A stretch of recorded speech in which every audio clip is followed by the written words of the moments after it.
खासदार संदीपान भुमरे आणि मंत्री शंभूराज देसाई यांच्या शिष्टाईला यश। 6व्या दिवशी अखेर मनोज जरांगे यांचं उपोषण स्थगित। जरांगेंकडून सरकारला 1 महिन्याचा म्हणजेच 13 जुलैपर्यंतचा वेळ।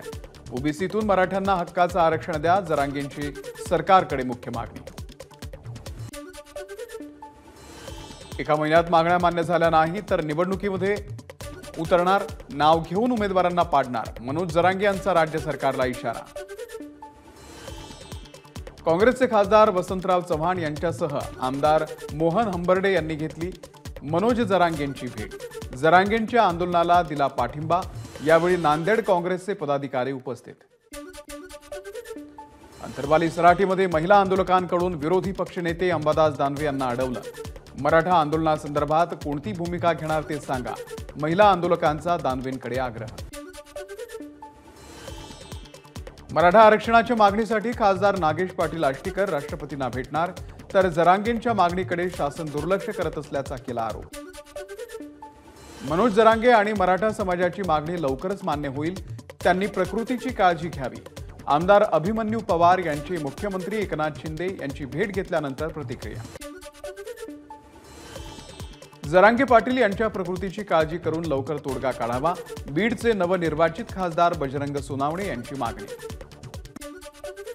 धाराशिवच्या भूम येथे मराठा समाजाच्या महिलांचा उपजिल्हाधिकारी कार्यालयावरती धडक मोर्चा। सरकार आणि विरोधी पक्षाला दिला चोळी बांगडीचा आहेर। भूम शहरातील मुख्य गोलाई चौक उपजिल्हाधिकारी कार्यालयावरती असा काढला मोर्चा। ओबीसी आरक्षणाला धक्का लावू नये यासाठी सरकारने लेखी आश्वासन देण्याच्या मागणीसाठी ओबीसी नेते लक्ष्मण हाके यांच्या नेतृत्वामध्ये आंदोलन सुरू। सिंधुदुर्ग जिल्ह्यामध्ये काही ठिकाणी मुसळधार तर काही ठिकाणी संततधार पाऊस। कणकवली, कुडाळ, सावंतवाडीसह जिल्ह्याच्या इतरही भागामध्ये पाऊस आणि पावसामुळे हवेमध्ये गारवा। नाशिकमध्ये पावसाला सुरुवात। पहिल्याच पावसामध्ये मुंबई आग्रा महामार्गावरती साचलं पाणी साचल्यानं काही काळ वाहतूक कोंडी।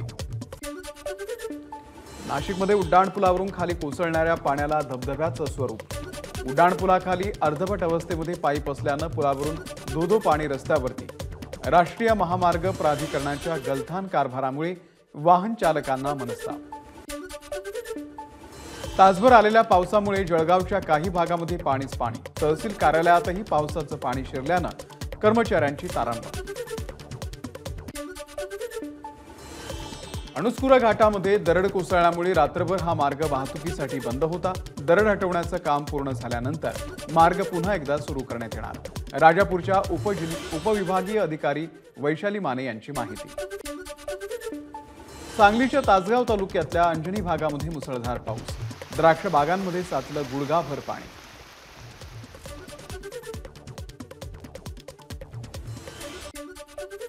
वाशिमच्या रिसोड शहरामध्ये जोरदार पावसाची हजेरी।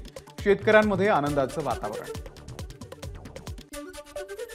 कोल्हापूर जिल्ह्यामधील शिरोळ तालुक्याला महापुराचा सर्वाधिक फटका बसतो। या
एबीपी माझा, उघडा डोळे बघा नीट.